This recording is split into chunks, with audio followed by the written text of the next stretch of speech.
The launch of Sims 2 is a major event in the history of gaming. If you think about it, it's the sequel to the biggest PC game of all time, and that's certainly something to pay attention to, I think.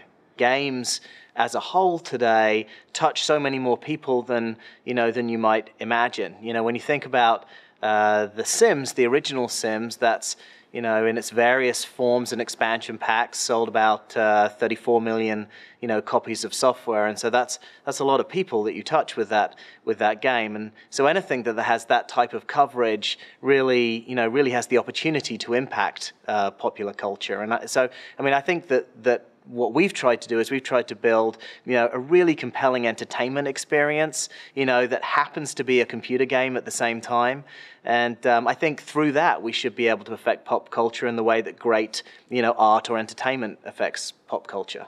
I think most gratifying is the accolade that you get from fans and people within the industry, whether they're retailers or press or people that are competitors. When you see The Sims 2, it's a pretty exciting piece of software. You're struck immediately by how good and how fresh the game looks, and as soon as you get into the software and you're past the create your own sim, create your own family, build your own house, pick your own neighborhood, build your own neighborhood, and you get into playing the game, you find that wants and fears, that new addition of sort of your Sims dreams, really adds this new dimension to gameplay that really kind of changes, what was an enjoyable but sort of Groundhog Day-like experience into something that, is really reflective of all of the high moments, the extreme moments of real life. When you think about building a piece of software and you think about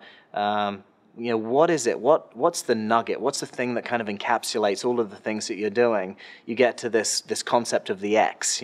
Sort of X marks a spot at the very center of what it is that you're building. And so the X for The Sims 2 is Sims 2, Genes, Dreams, and Extremes. And what that really means is you can't produce the sequel to The Sims without acknowledging the fact that it's the sequel to The Sims. And so having Sims 2 in there is really important. The dreams really speak to the wants and the fears, that new aspirational gameplay that that changes the dimensionality of the software. The genes talks to not just the life stages that we have, but the fact that the genetic traits are passed down from from father to son, from mother to daughter, as you go through the game. And then the extremes really talks about the high and the low moments of life, which really sort of encapsulates all of those funny opportunities in the software. One way to think about The Sims 2 is it's really an infinite simulation, an infinite people simulator. And there are so many options. I mean, you can start as a baby, go to a toddler, become a child, a teenager, an adult, an elder. You can die, you can have children, you can have partners, you can get married, you can build houses, you can have families, you can have many families, you can have lovers, you can have many lovers. There's so many different options in The Sims 2. And so, on the one hand, that gives you just a massive degree of diversity. Almost, the only limit really is your imagination.